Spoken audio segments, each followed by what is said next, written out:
Hi to everyone. ఈ వీడియోలో మనము ఏదైనా ఒక వస్తువుని చూసినప్పుడు దాని గురించి సింపుల్‌గా ఇంగ్లీష్‌లో ఏ విధంగా మాట్లాడాలో చూద్దాం. Let's get into the video. For example నేను ఒక కేక్ బాక్స్‌ని తీసుకున్నాను.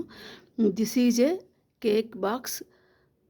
This box colour is green. This box is in square shape. Here we can see the name of the shop and name of the shop background colour white color, and they will make new year cakes and birthday cakes, and also they will take special orders. I bought this box from a shop, it is nearby my house. This box price is 100 rupees.